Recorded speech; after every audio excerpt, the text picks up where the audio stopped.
प्रधानमंत्री नरेंद्र मोदी ने video conference के माध्यम से राज्यों के गृह मंत्रियों के चिंतन शिविर को किया संबोधित।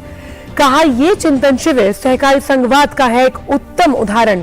प्रधानमंत्री ने कहा, आने वाले 25 साल देश में एक अमृत पीढ़ी के निर्माण के, ये अमृत पीढ़ी पंच प्राणों के संकल्पों को धारण करने से होगी निर्मित।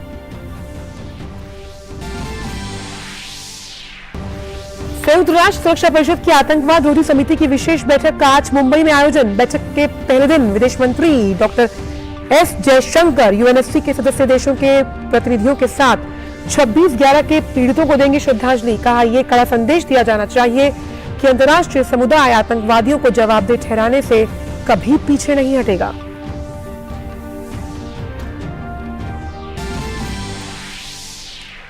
केंद्रीय स्वास्थ्य मंत्री डॉक्टर मनसुख मांडविया ने इंडोनेशिया के बाली में G20 स्वास्थ्य मंत्रियों की दूसरी बैठक में समापन सत्र को किया संबोधित। कहा, सार्वभौमिक हेल्थ कवरेज और सतत विकास लक्ष्यों की उपलब्धि के लिए प्रौद्योगिकी के उपयोग को बढ़ावा देना समय की मांग। खेल की खबरों में आईसीसी T20 विश्व कप में भारत ने दर्ज की लगातार दूसरी जीत, नीदरलैंड्स को 56 रन से हराया। वहीं आज आयरलैंड की अफगानिस्तान और मेजबान ऑस्ट्रेलिया की इंग्लैंड से होगी भिड़ंत। और भारत की स्टार शटलर जोड़ी सात्विक साईराज और चिराग शेट्टी की जोड़ी ने फ्रेंच ओपन में पुरुष युगल के क्वार्टर फाइनल में बनाई जगह। क्वार्टर फाइनल में आज जापान की जोड़ी के साथ होगा इन दोनों का मुकाबला। नमस्कार, आप देख रहे हैं डीडी न्यूज। मैं हूं आंचल गुलाटी गुंबर। आइए अब जान लेते हैं इन सभी खबरों को विस्तार के साथ। और सबसे पहले बात करते हैं चिंतन शिविर को लेकर। तो फरीदाबाद के सूरजकुंड में 2 दिवसीय चिंतन शिविर का आज अंतिम दिन है। प्रधानमंत्री नरेंद्र मोदी ने सभी राज्यों के गृह मंत्रियों के चिंतन शिविर को संबोधित किया। पीएम मोदी का संबोधन वीडियो कॉन्फ्रेंसिंग के जरिए हुआ।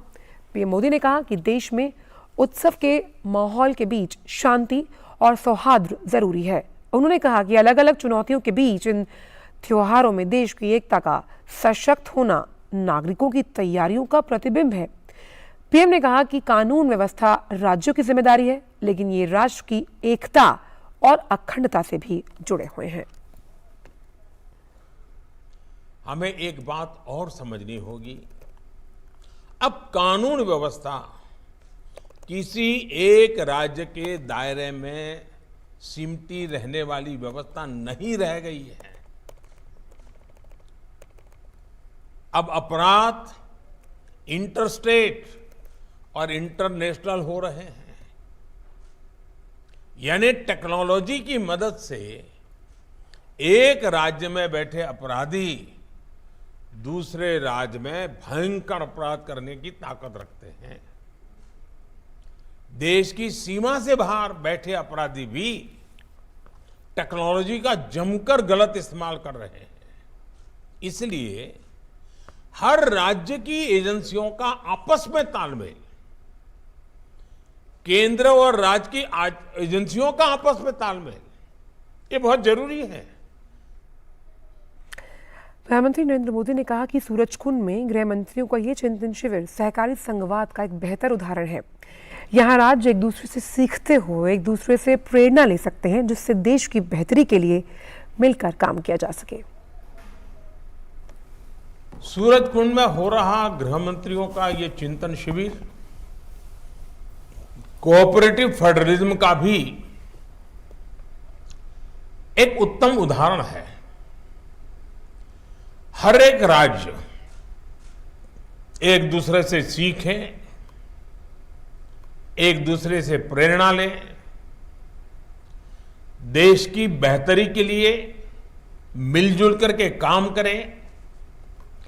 ये संविधान की भी भावना है और देशवासियों के प्रति हमारा दायित्व भी है।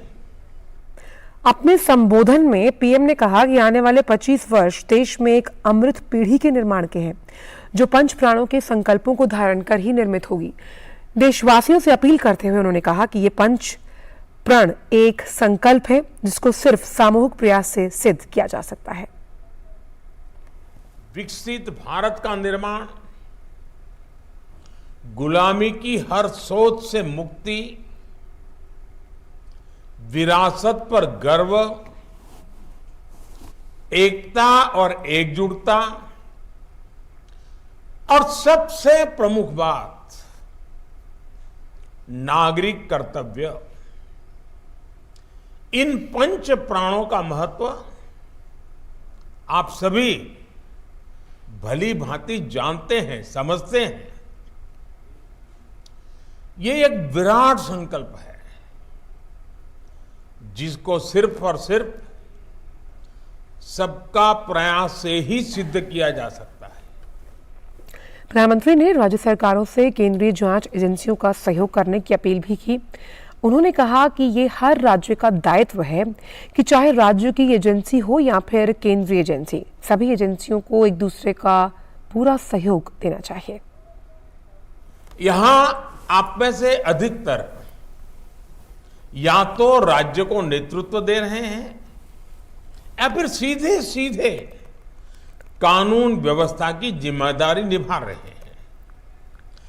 कानून व्यवस्था का सीधा संबंध राज्य के विकास से है। इसलिए राज्यों में विकास के लिए अनुकूल वातावरण बनाने में आप आयोग से दिल्ली चलते मुंबई, जहां समय विदेश मंत्री डॉक्टर एस जयशंकर संयुक्त राष्ट्र सुरक्षा परिषद की बैठक में बोल रहे हैं। Honorable Foreign Minister of the Gabonese Republic and President of the UN Security Council, Honorable Ministers, Heads of Delegations of the UN Security Council Member States, Your Excellency Mr. Vladimir Voronkov, UN Under-Secretary General for Counterterrorism, important civil society stakeholders who have traveled across the world for this briefing, Ambassador Ruchira Kamboj, Excellencies, ladies and gentlemen. Let me begin by thanking all of you for traveling to Mumbai to attend this informal briefing of the Counterterrorism Committee of the UN Security Council today. Your presence here demonstrates the commitment that each one of you and your countries and all other stakeholders from various organizations have shown towards combating the common threat of terrorism. It expresses too our collective resolve at strengthening the multilateral efforts led by the United Nations to address this threat holistically and collectively. Terrorism is a serious threat to international peace and security, indeed to the entire humanity. We have heard the voices of its victims today. Their loss is immeasurable and can never be made up. However, it is incumbent on us as responsible members of the international community to remember their trauma and to persevere in our efforts to bring the perpetrators of terrorism to justice. We owe this to every victim of terrorism across the world. Even as the Mumbai terrorist attacks were unfolding on 28 November in 2008, the UN Security Council met and in one voice condemned this act of cross-border terrorism and said, I quote, "The members of the Council underline the need to bring perpetrators, organizers, financiers, and sponsors of these reprehensible acts of terrorism to justice and urged all states to cooperate with Indian authorities in this regard.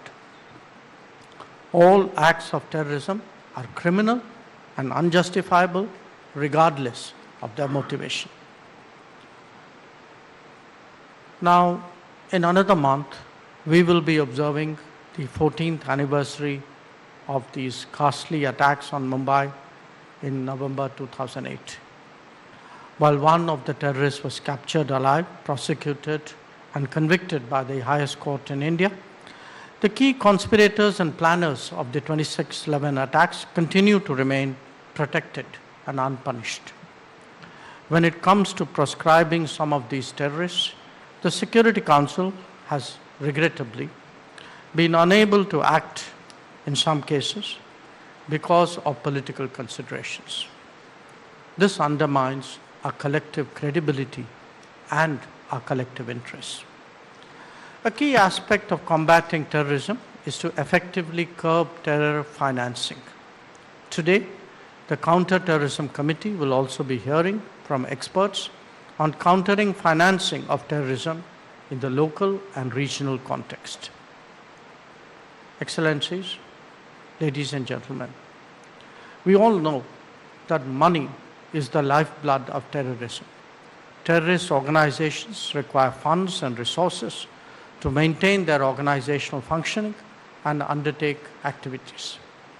The reality that terrorism continues to exist and expand points to an underlying truth that terrorism continues to get the necessary financial resources to thrive.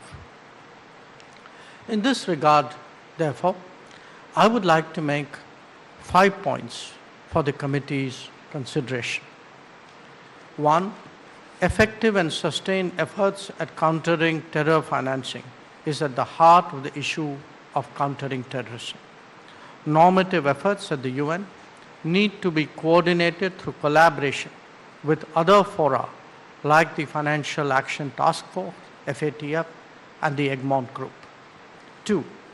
We need to ensure that the effective and transparent functioning of the Security Council's sanctions regime and make sure that they are not rendered ineffective for political reasons. Objective and evidence-based proposals for listing of terrorist groups, especially those that curb their access to financial resources, must be seen through. 3. International cooperation and concerted action against terrorists and their sponsors, including through dismantlement of terrorist safe havens, sanctuaries, training grounds, and financial and ideological as well as political support structures, are critical imperatives to defeat this scourge. 4.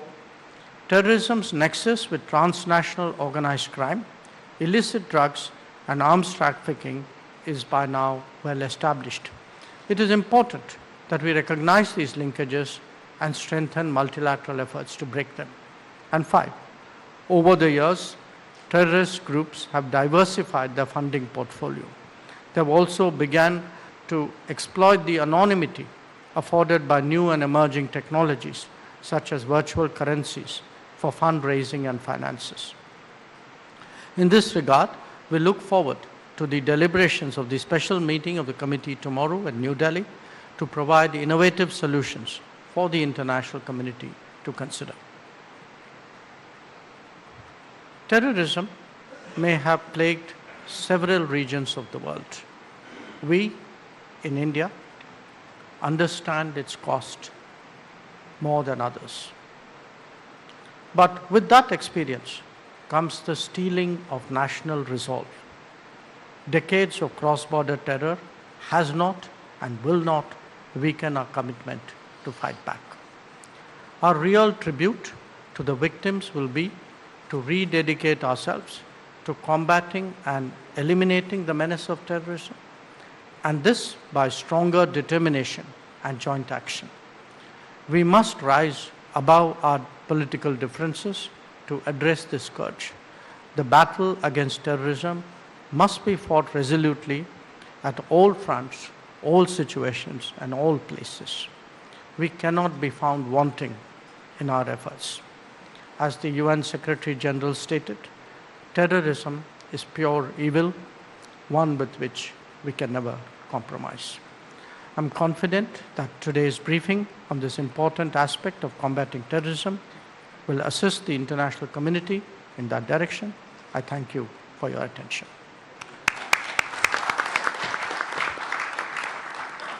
Thank you very much, sir. We will now hear 2 presentations on countering the... आप सुन रहे थे विदेश मंत्री S Jaishankar को, जो कि United security council की आतंकवाद रोधी समिति की विशेष बैठक को संबोधित कर रहे थे। सबसे अहम बात जिसका जिक्र हम सुबह से कर रहे थे वो था आतंकवाद को कैसे ख़त्म करना है, जिसको लेकर साफ तौर पर विदेश मंत्री ने कहा कि आतंकवाद हर प्रकार का, किसी भी तरह का, किसी भी स्तर पर जो है वो निंदनीय है, चाहे हम सीमा पार की बात करते हैं। उन्होंने कहा कि जिस तरह से यूनाइटेड सिक्योरिटी काउंसिल इस बात को मान रहा है कि आतंकवाद इज़ ईवल, बहुत ज़्यादा भयानक है, और जो तमाम फंडिंग होती है आतंकवादी ऑर्गेनाइजेशंस की, उस पर लगाम लगाना सबसे अहम है, क्योंकि मानवता के लिए सबसे बड़ा खतरा है आतंकवाद, जिसमें कई ऐसे जो मजलूम, जो लोग जिनका कोई कसूर नहीं होता, उनकी जान जाती है। कैसे अब टेक्नोलॉजी वाइज आतंकवादी बहुत ज़्यादा इस उन्नत जो तकनीक है उसका प्रयोग करते हैं, तो कहीं ना कहीं ऐसे कदम उठाने की ज़रूरत है कि फंडिंग पर रोक लगाई जाए, उस तकनीक की जो फायरवॉल है उसको कैसे तोड़ा जाए, इसका जिक्र उन्होंने किया। उन्होंने ये भी कहा कि कैसे तमाम जो नोडल एजेंसीज़ हैं, ख़ास तौर पर सिक्योरिटी काउंसिल को अब अपने आप को मजबूत करके तमाम देशों को एक मंच पर लाकर इस तरह से काम करना होगा, ताकि 26/11 जो हम लगातार मानते हैं कि एक अपने आप में बहुत बड़ा एक आतंकवादी अटैक था, इस तरह की घटनाएं भविष्य में ना हो। और हमने देखा कि कैसे सिक्योरिटी काउंसिल की जो ये आज की बैठक है, ख़ास तौर पर साइबर क्राइम की जब हम बात कर रहे हैं, कैसे अब टेक्नोलॉजी और प्रणालियों का यूज़ करके जो आतंकवादी अपने मंसूबों को अंजाम देते उस पर कैसे रोक लगानी है। इसलिए और ये भी कहा विदेश मंत्री ने कि यूनाइटेड नेशंस ने ये माना है कि सीमा पार आतंकवाद जो है हर स्तर पर हर तरीके से निंदनीय है, और इसका जिक्र उन्होंने किया। तो आज की जो ये विशेष बैठक है उसे उन्होंने संबोधित किया और साफ तौर पर एक सुर में ये बात सामने कि आतंकवाद पर लगाम लगाने के लिए उसकी फंडिंग को रोकना बहुत ज़रूरी है। किस तरह से तकनीक के लिहाज से जो तकनीक का सहारा लेकर आतंकवादी गतिविधियों को अंजाम दिया जाता है, उस पर भी नकेल कसना बेहद जरूरी। बढ़ते आगे और बात करते हैं भारतीय रेलवे की, जहां आज से व्यापक स्तर पर सुरक्षा अभियान शुरू किया जाएगा। परिसंपत्तियों की अगर बात की जाए, रेल यात्रियों की बात की जाए और रेल कर्मचारियों की सुरक्षा रेलवे की प्राथमिकता है। रेल मंत्रालय ने मंडलीय रेलवे को सुरक्षा अभियान शुरू करने का निर्देश दिया। इसका उद्देश्य रेलवे की परिसंपत्तियों, रेल इंजन, बोगियों और पटरियों जैसी संपत्तियों की सुरक्षा को सुदृढ़ करना है। रेलवे बोर्ड ने सभी मंडलीय रेल खंडों को निर्देश दिया है कि वे मुख्यालयों और प्रभागों में तैनात अधिकारियों को पूरी तरह से स्थिति से अवगत कराएं, निरीक्षण किया जाए और कमी को दूर किया जाए, और ये सुनिश्चित होना बेहद जरूरी है। सूचना और प्रसारण सचिव अपूर्व चंद्रा ने इंडिया स्पेस कांग्रेस 2022 में बताया कि 2011 की अपलिंकिंग और डाउनलिंकिंग गाइडलाइंस में बदलाव किया जा रहा है, जिससे भारत को एक आकर्षक अपलिंकिंग हब के तौर पर स्थापित किया जा सकेगा। उन्होंने कहा कि नए दिशा निर्देशों के जारी होने के बाद दक्षिण एशिया के कई देशों के चैनल कम कीमत पर बेहतर अपलिंकिंग सुविधा के लिए भारत का रुख करेंगे। उन्होंने ये भी कहा कि Prasar Bharati direct to mobile channel उपलब्ध कराने के लिए IIT कानपुर के साथ मिलकर एक अहम परियोजना पर काम कर रहा है। Congratulations. Thank you very much indeed. Thank you, sir, for presenting the check. The uplifting downlinking guidelines of 2011, they are now around 11 years old. We are in the process of revising these guidelines, and the revision should be out very shortly. We want to deregulate the uplinking of satellites under the guidelines so that India can become a hub. Today we are giving permission for uplinking as well as downlinking. Uplinking can be deregulated, so at least the channels from the neighboring countries, let's say Nepal, Bangladesh, Bhutan, Sri Lanka, they can use India as a hub for uplinking of channels, and that will provide a further boost to the satellite communication sector of the country. और अब बात करते हैं हवा की गुणवत्ता को लेकर। दिल्ली NCR में प्रदूषण का स्तर बढ़ता जा रहा है। हवा की गुणवत्ता बेहद खराब तक पहुंच गई। दिल्ली NCR का एयर क्वालिटी इंडेक्स 329 पर पहुंच गया, जो बहुत खराब की श्रेणी में आता है। ऐसे में लोगों के स्वास्थ्य पर गहरा खतरा मंडरा रहा है। विशेषज्ञों का कहना है कि प्रदूषण से बचाव के लिए रोजमर्रा की दिनचर्या में बदलाव करने होंगे। अगर जरूरी ना हो तो सुबह और शाम को घर से बाहर निकलने से परहेज करें। राष्ट्रीय स्तर पर चलाए जा रहे स्वच्छता अभियान के तहत नई दिल्ली के सफदरजंग अस्पताल में भी स्वच्छता का विशेष अभियान चलाया जा रहा है। अस्पताल को पूरी तरह से स्वच्छ रखा जा रहा है ताकि मरीजों को कोई परेशानी न हो और अस्पताल परिसर पूरी तरह से स्वस्थ रहे। भीड़ को कम करने के लिए अलग अलग फ्लोर पर रजिस्ट्रेशन काउंटर भी बनाए गए हैं। आइए देखते हैं ये खास रिपोर्ट। यूं तो सफदरजंग अस्पताल में स्वच्छता अभियान हर दिन चलता है, लेकिन इन दिनों इस पर विशेष ध्यान दिया जा रहा है। स्वच्छता अभियान के तहत अस्पताल परिसर को न केवल स्वच्छ रखा जा रहा है, बल्कि मरीजों और उनके परिजनों को भी स्वच्छता के प्रति जागरूक किया जा रहा है। हमारे यहाँ जो सॉलिड वेस्ट है उसको मटेरियल जो हमारे पास आता है उससे हम रिकन्वर्ट कर रहे हैं और उससे हॉस्पिटल को इनकम हो रही है। इंस्टेड ऑफ स्पेंडिंग मनी हमारे को इनकम हो रही है और हम अब जगह जगह पे जहाँ पर भी वेस्ट होता था तो वो इसलिए अब वो नीट एंड क्लीन होने लगा है। साथ में एक जो हमारा कलेक्शन एरिया था वहाँ पर अभी हम एक आप देखेंगे एक अच्छा सा पार्क डेवलप कर दिया। इस स्वच्छता अभियान के तहत सफदरजंग अस्पताल में न केवल फर्श की सफाई की जा रही है बल्कि मरीजों को कोई परेशानी ना हो इसके लिए ई पेमेंट की सुविधा और ओपीडी की विंडो की संख्या भी बढ़ाई गई है। ओपीडी में देखूं तो काफ़ी कुछ यहाँ पे इम्प्लीमेंट किया है, जैसे कि हमारे जो जितने भी वुमेन टॉयलेट स्पेशली हैं ऑल हैव बीन इंस्टॉल्ड। सारे को हम लोगों ने वुमेन के लिए वो जो डिस्पोजल होते हैं सैनिटरी डिस्पोजल वो मशीन्स लगाई हैं और उसमें इंसिनरेटर्स भी उसमें लगाए गए हैं। इवन हम उसमें वेंडिंग मशीन्स भी लगा रहे हैं जहाँ पे उनको काफ़ी कम कॉस्ट पर उनको सैनिटरी जो नैपकिन्स होती हैं वो उपलब्ध हो जाएंगे। और जहाँ तक बात है पेमेंट्स को लेकर के भी हमने काफ़ी हद तक यहाँ पे डिजिटलाइज एंड कैशलेस होने का प्रयास किया सफदरजंग अस्पताल में। अब हमारे यहाँ नॉर्मली तो हमारे यहाँ ज़्यादातर सुविधाएं जो हैं वो फ्री ऑफ कॉस्ट हैं, लेकिन कुछ ऐसी सुविधाएं जिसमें बहुत ही नॉमिनल से चार्जेस लगते भी हैं वो लेखा अनुभाग जो हमारा अकाउंट सेक्शन है उसमें होता है और उसमें हम आज के डेट में फुल्ली ई पेमेंट पे हम लोग आज के डेट में मूव कर चुके हैं। सफदरजंग अस्पताल के स्वच्छता कर्मचारी अस्पताल परिसर को स्वच्छ रखने के लिए कड़ी मेहनत करते हैं। कूड़ा निस्तारण के लिए यहाँ अत्याधुनिक तकनीक का इस्तेमाल किया जाता है।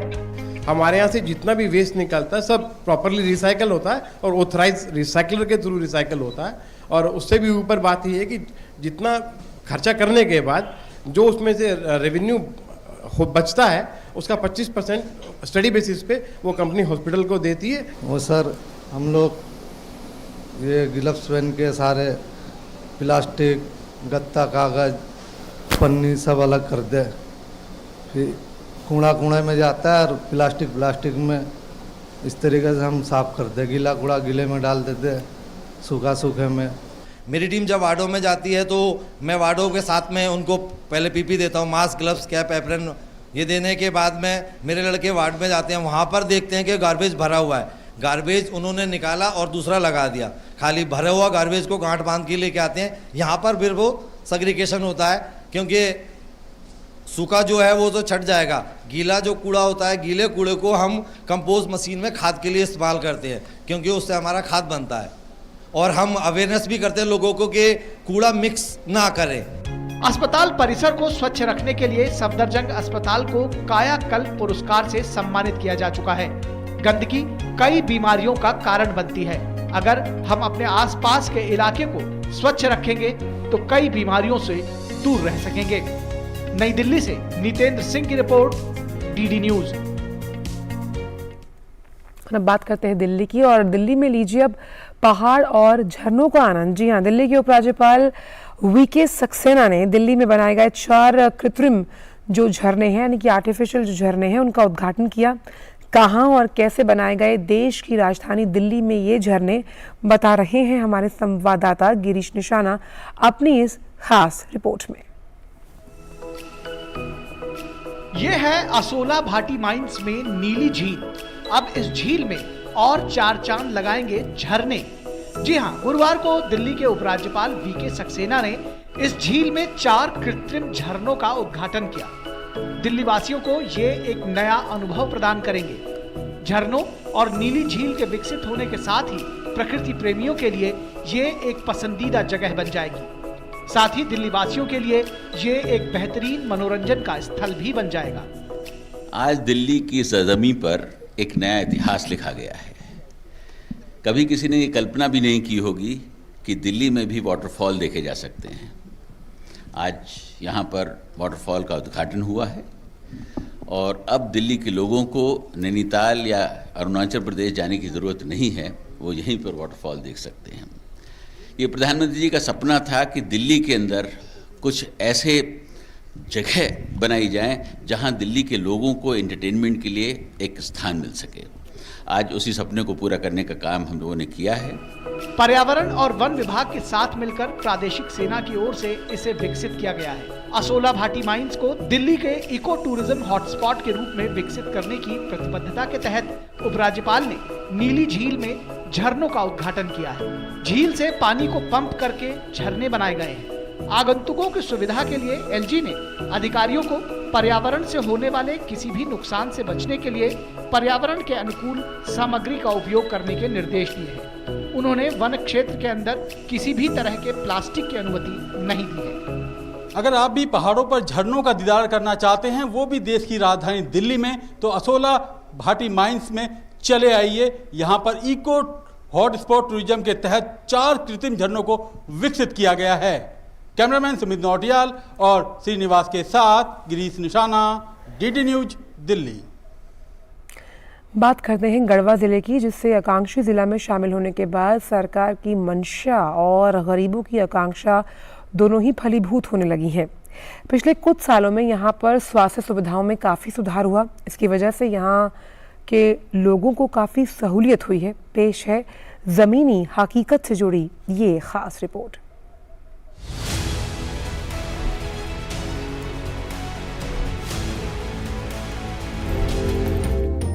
ये तस्वीर है अति पिछड़े गढ़वा जिले के सदर अस्पताल की, जहां अब बदलाव साफ दिख रहा है। देश के पिछड़े जिलों में शामिल गढ़वा जिले में विकास को गति देने के लिए केंद्र सरकार ने इस जिले को देश के आकांक्षी जिलों में शामिल किया, जिसके बाद विकास को गति देने के लिए कई प्रयास शुरू किए गए, जो अब यहां जमीन पर दिखने लगे हैं। सदर अस्पताल में पीएम फंड से ऑक्सीजन प्लांट लगाया गया है। साथ ही नीति आयोग द्वारा RT-PCR लैब की सुविधा बहाल होने से स्थानीय मरीजों को काफी फायदा मिला है। एक्सीडेंट हुआ था गाड़ी से, सदर अस्पताल में भर्ती किए हैं और दवा बीरो सब हो रहा है और खाना पीना सब मिल रहा है, दवाई बीरो, कोई चीज़ की दिक्कत नहीं है। यहाँ पर नर्स लोग सब देखने के लिए सब अच्छा तरह से देखे हैं, कोई दिक्कत नहीं हुआ है। हाँ नहीं पैसा नहीं लगा। मोदी जो हैं सो उनके मतलब वो जो है से जब से बने हैं तभी से ही सब काम हो रहा है फ्री में। केंद्र सरकार की गरीबों को अच्छी स्वास्थ्य सुविधा मुहैया कराने की नीति ने सरकारी अस्पताल की अवधारणा ही बदल दी है। अस्पताल में साफ सफाई तो सुधरी ही है, मरीजों को भोजन, दवा आदि सुविधा भी निःशुल्क मिल रही है। सिविल सर्जन के मुताबिक आकांक्षी जिला में गढ़वा को शामिल होने के बाद सदर अस्पताल के सुविधाओं में काफी बदलाव आया है। उन्होंने कहा कि आने वाले दिनों में गढ़वा सदर अस्पताल सभी सुविधाओं से सुसज्जित होगा। आकांक्षी जिला में गढ़वा जिला को शामिल करने के बाद यहाँ अस्पताल में काफ़ी उत्तरोत्तर सुधार हो रहा है। बहुत सारी चीज़ें विकसित हुई हैं, जिसके अंतर्गत हमारा एंटीनेटल केयर जो होता है उसमें हमारा अचीवमेंट 100% है। मरीजों का विश्वास भी काफ़ी हुआ है। पिछले कुछ महीनों से इंस्टीट्यूशनल डिलीवरी की संख्या में काफ़ी बढ़ोतरी हुई है। साथ ही साथ हमारे यहाँ अब गर्भवती महिलाओं का जिनको ज़रूरत होता है उसके अनुसार हम लोग सिजेरियन से भी ऑपरेशन उनका करवा रहे हैं। एस्पिरेशनल डिस्ट्रिक्ट में शामिल होने के बाद यहाँ पर PSA प्लांट लगा, जिसके लिए अब हमारा अस्पताल ऑक्सीजन के मामले में आत्मनिर्भर है।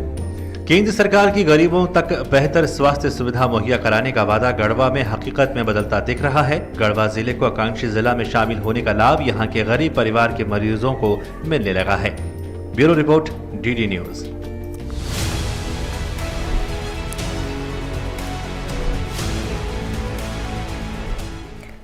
और आकांक्षी जिला कार्यक्रम के तहत ही चिन्हित महाराष्ट्र के उस्मानाबाद जिले में सूखे से निपटने के लिए नीति आयोग विशेष कार्य योजना पर काम कर रहा है, जिससे जिले का समग्र विकास संभव किया जा सके।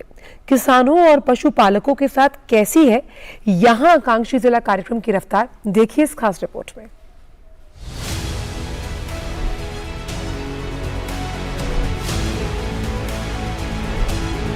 केले की यह फसल सूखे की चपेट में रहने वाले मराठवाड़ा के उस्मानाबाद जिले की है। किसानों के समक्ष यहाँ हर कदम सिंचाई की समस्या मुहबाए खड़ी रहती है, लेकिन पिछले कुछ समय से चीजें बदलनी शुरू हुई हैं और यह संभव हो पाया है भारत सरकार के आकांक्षी जिला कार्यक्रम की बदौलत। इस कार्यक्रम की बदौलत अतिरिक्त निधि से चिन्हित जिलों में विशेष कार्यक्रम चलाए जा रहे हैं, जिससे कि मानव विकास सूचकांक में देश की स्थिति बेहतर हो सके।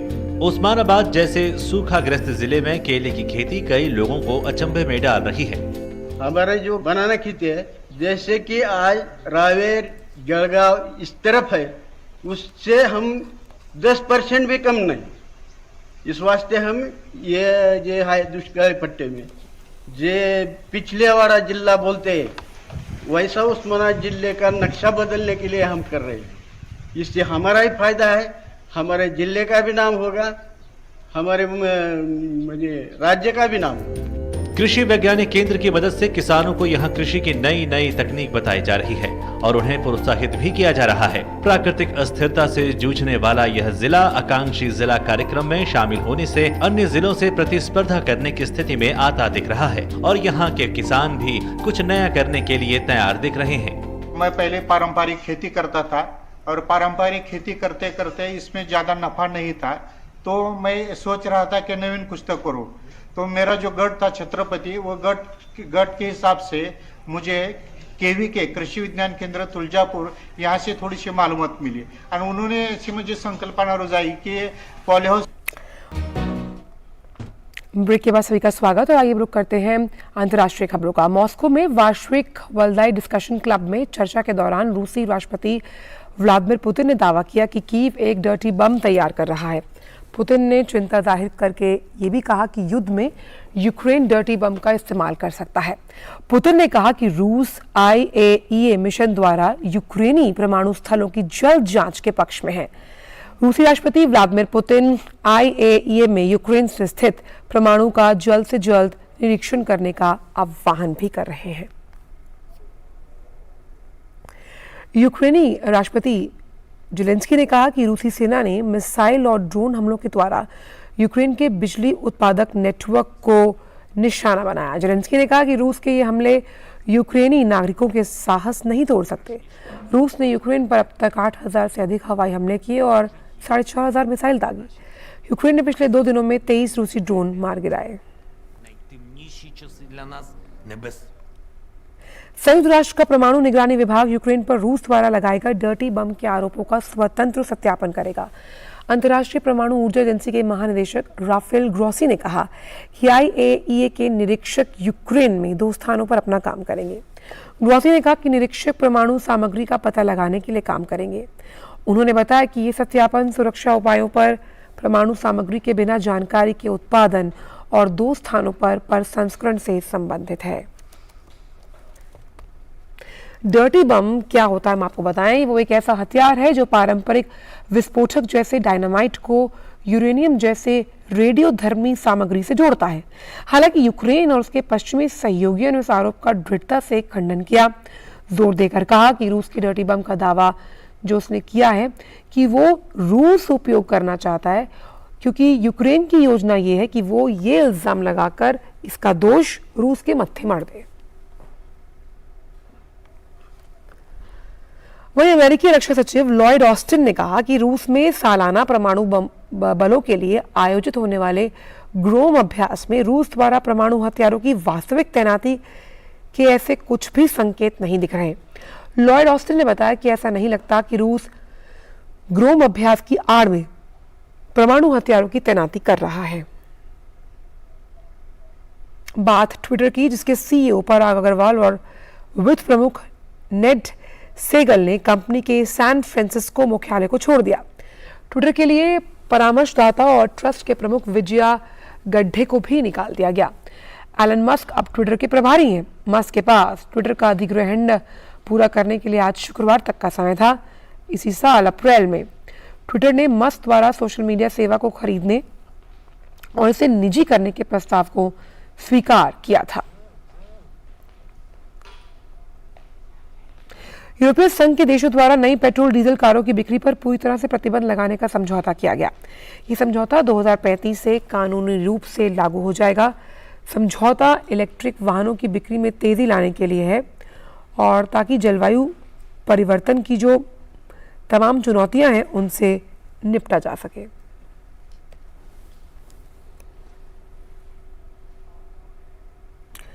बात करते हैं आरबीआई की, जिसने मौद्रिक नीति समिति की एक अतिरिक्त बैठक बुलाई है। ये बैठक आगामी 3 नवंबर को बुलाई गई है। मौद्रिक नीति समिति की ये अतिरिक्त बैठक इसलिए बुलाई गई ताकि केंद्रीय बैंक महंगाई पर अंकुश लगाने के उपायों पर विचार विमर्श कर पाए। केंद्रीय प्रत्यक्ष कर बोर्ड ने मौजूदा वित्त वर्ष दूसरी तिमाही के टीडीएस विवरण से जुड़े फॉर्म 26Q को जमा करने की अंतिम तारीख बढ़ा दी। अब अंतिम तिथि को 31 अक्टूबर से बढ़ाकर 30 नवंबर तक कर दिया गया। टीडीएस विवरण को रिवाइज और अपडेट करने में आ रही परेशानियों को देखते हुए अंतिम तिथि को बढ़ाया गया है। कृषि एवं किसान कल्याण मंत्रालय ने वर्ष 2021-22 के लिए विभिन्न बागवानी फसलों के क्षेत्र और उत्पादन का तीसरा अग्रिम अनुमान जारी कर दिया। इसके अनुसार 28 मिलियन हेक्टेयर क्षेत्र में 342 मिलियन टन उत्पादन होने का अनुमान है, जो कि एक रिकॉर्ड है। केंद्रीय कृषि एवं किसान कल्याण मंत्री नरेंद्र सिंह तोमर ने इसके लिए बागवानी के किसानों, वैज्ञानिकों, अधिकारियों को बधाई दी है।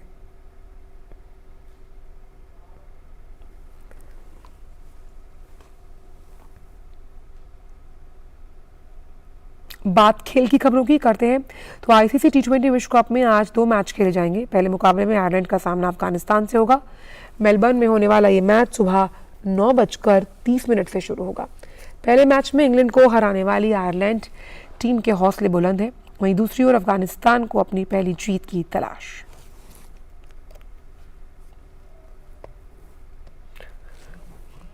विश्व कप के दिन दूसरे मुकाबले में मेजबान ऑस्ट्रेलिया और इंग्लैंड आमने सामने। ये मैच दोपहर 1:30 बजे शुरू होगा। न्यूजीलैंड से पहला मैच गंवाने के बाद ऑस्ट्रेलिया ने पिछले मैच में श्रीलंका के खिलाफ शानदार जीत दर्ज की। वहीं दूसरी ओर इंग्लिश टीम आयरलैंड के हाथों मिली हार के बाद जीत हासिल कर अपनी लय को वापस पाना चाहेगी। आईसीसी टी20 विश्व कप में भारत ने लगातार दूसरी जीत हासिल की। भारतीय टीम ने नीदरलैंड्स को 56 रन से हराने में सफलता पाई। इस जीत के साथ ही भारतीय टीम अपने ग्रुप में शीर्ष पर पहुंच गई। मैच में नाबाद अर्धशतकीय के पारी खेलने वाले सूर्य कुमार यादव को प्लेयर ऑफ द मैच चुना गया। देखिए रिपोर्ट।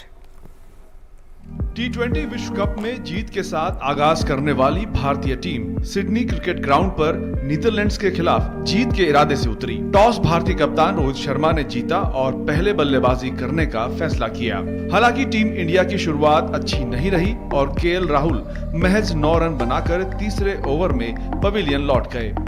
हालांकि कप्तान रोहित शर्मा ने विराट कोहली के साथ मिलकर पारी को संभाला।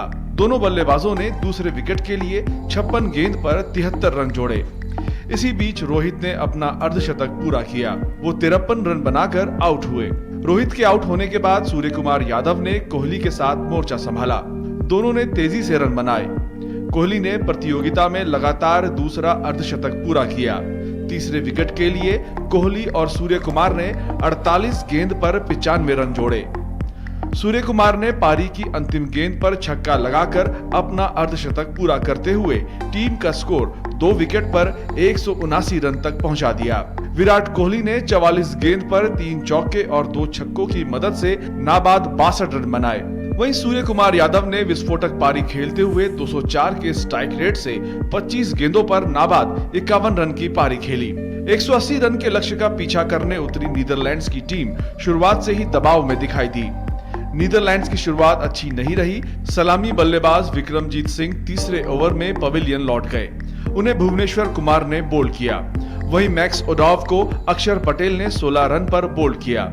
अक्षर ने इसके बाद बेस्डिलीडे को 16 के निजी स्कोर पर हार्दिक के हाथों कैच करा दिया। नीदरलैंड्स के लिए टिम प्रिंगल ने सबसे अधिक 20 रन बनाए। भारतीय गेंदबाजों के शानदार प्रदर्शन की बदौलत नीदरलैंड्स की पूरी टीम 9 विकेट पर 123 रन ही बना सकी। भारत की तरफ से भुवनेश्वर कुमार, अर्शदीप सिंह, अक्षर पटेल और आर अश्विन ने 2-2 विकेट लिए। भारत की प्रतियोगिता में ये लगातार दूसरी जीत है। इसी के साथ टीम इंडिया ने अपने ग्रुप में शीर्ष स्थान हासिल कर लिया है। पहले पाकिस्तान के साथ थ्रिलर और अब नेदरलैंड्स के खिलाफ बड़ी जीत दर्ज करने के बाद भारतीय टीम का कारवां अब पर्थ पहुंचेगा, जहां तीसरा मुकाबला इस ग्रुप का साउथ अफ्रीका के साथ खेला जाएगा। सिडनी से कैमरामैन राकेश कुमार के साथ अभिषेक महाजन, डीडी न्यूज। वहीं भारत की स्टार शटलर जोड़ी सात्विक साईराज और चिराग शेट्टी की जोड़ी ने फ्रेंच ओपन में पुरुष युगल के क्वार्टर फाइनल में जगह बना ली। इस भारतीय जोड़ी ने राउंड ऑफ 16 में मलेशियाई जोड़ी को 21-16, 21-14 से हराया और क्वार्टर फाइनल में आज इन दोनों का मुकाबला जापानी जोड़ी से होगा। भारतीय क्रिकेट में अब महिला और पुरुष क्रिकेटर्स की मैच की फीस में कोई अंतर नहीं होगा। पुरुष और महिला क्रिकेटर्स को अब समान मैच फीस मिलेगी। इस बात की जानकारी भारतीय क्रिकेट कंट्रोल बोर्ड के सचिव जय शाह ने दी। बीसीसीआई सचिव ने कहा कि हम अब लैंगिक समानता के एक नए युग में एंट्री कर रहे हैं। ऐसे में इस पॉलिसी के तहत अब से महिला और पुरुष दोनों के लिए समान मैच फीस रहेगी। टेस्ट क्रिकेट में एक मैच के लिए 15 लाख रुपए मिलते हैं, जबकि वनडे में एक मैच के 6 लाख रुपए दिए जाते हैं। पुरुषों को अंतर्राष्ट्रीय T20 मैच खेलने के लिए 3 लाख रुपए मिलते हैं। अब यही फीस महिला क्रिकेटर्स को भी मिला करेगी।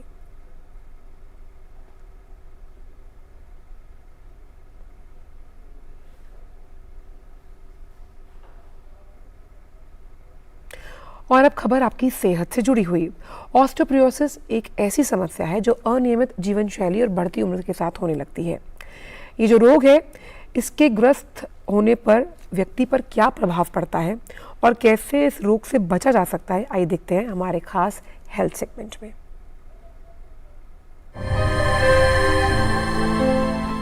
ऑस्टियोपोरोसिस एक ऐसा रोग है जो कई लोगों को प्रभावित करता है। ऑस्टियोपोरोसिस से प्रभावित व्यक्ति में हड्डियां धीरे धीरे कमजोर होने लगती हैं और हड्डी टूटने की संभावना बढ़ जाती है।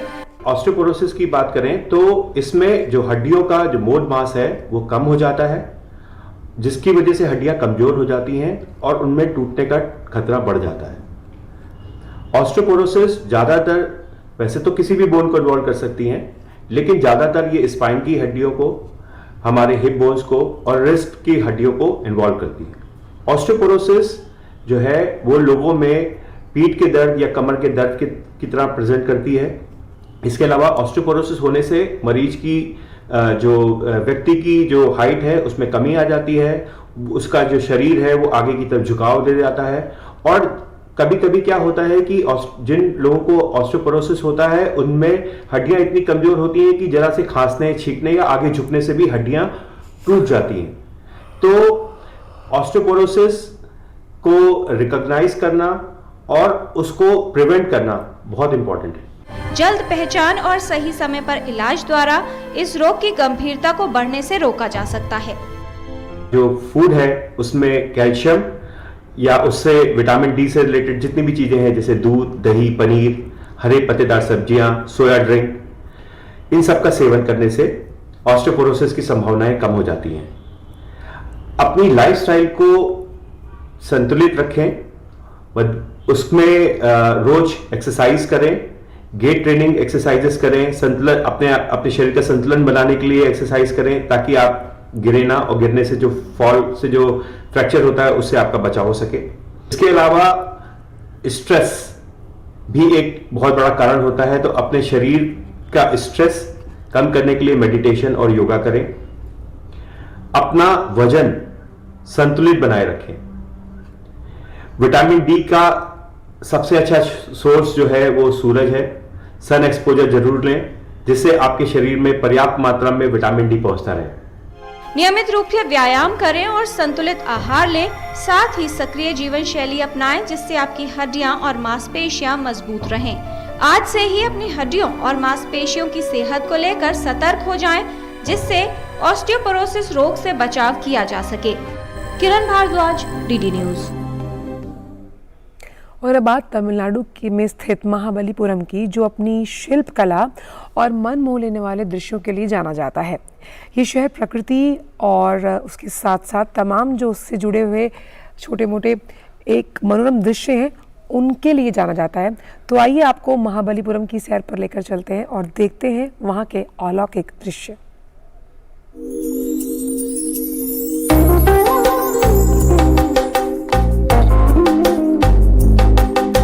तमिलनाडु में स्थित महाबलीपुरम अपने शिल्प कला और मन मोह लेने वाले दृश्यों के लिए विश्व प्रसिद्ध है। प्राचीन शहर महाबलीपुरम आज तमिलनाडु के सबसे लोकप्रिय और खूबसूरत शहरों में से एक माना जाता है। महाबलीपुरम को अपने कई मंदिरों की वजह से 1984 में ही यूनेस्को की विश्व धरोहर स्थल का दर्जा मिल गया था, जिन्हें 7वीं और 8वीं शताब्दी के दौरान कोरोमंडल तट पर चट्टानों से उकेरा गया था। यहाँ के प्रत्येक मंदिर एक वास्तुशिल्प आश्चर्य है। यह शहर प्रकृति और कला का एक आदर्श दृश्य प्रस्तुत करता है। अपने जटिल नक्काशीदार मंदिरों और पत्थरों को काटकर बनाई गई गुफाओं के लिए प्रसिद्ध महाबलीपुरम एक ऐतिहासिक पर्यटक स्थल है। यहाँ के कुछ प्रसिद्ध पर्यटन स्थलों में पंचरथ, शोर मंदिर, गणेश मंदिर आदि शामिल है। इस शहर का इतिहास बहुत ही प्राचीन और भव्य है। इसका नाम दानवीर असुर राजा महाबली के नाम पर रखा गया है। यह प्राचीन शहर कई भव्य मंदिरों, स्थापत्य कला और सागर तटों के लिए दुनिया भर में प्रसिद्ध है। Bureau report, DD news. और अब बात छठ पूजा की। लोक आस्था का महापर्व छठ जो है उसकी आज से नहाय खाए के साथ शुरुआत हो गई है।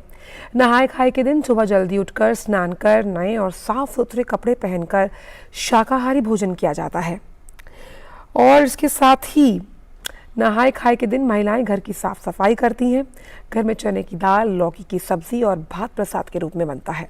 इस भोजन में सेंधा नमक का प्रयोग किया जाता है, जिस तरह की व्रत में होता है। वहीं 4 दिनों तक चलने वाले इस पर्व के लिए पहले दिन नहाय खाए, दूसरे दिन खरना, तीसरे दिन संध्या अर्घ्य और चौथे दिन उषा अर्घ्य देते हुए इसका समापन किया जाता है। ये व्रत बेहद कठिन माना जाता है क्योंकि इसमें व्रती महिलाएं लगातार 36 घंटे निर्जला व्रत रखती हैं। सूर्यदेव की उपासना और छठ मैया की पूजा करके संतान की प्राप्ति, उसकी लंबी आयु की कामना भी की जाती है। फिलहाल समाचारों में इतना ही। दीजिए इजाजत। नमस्कार।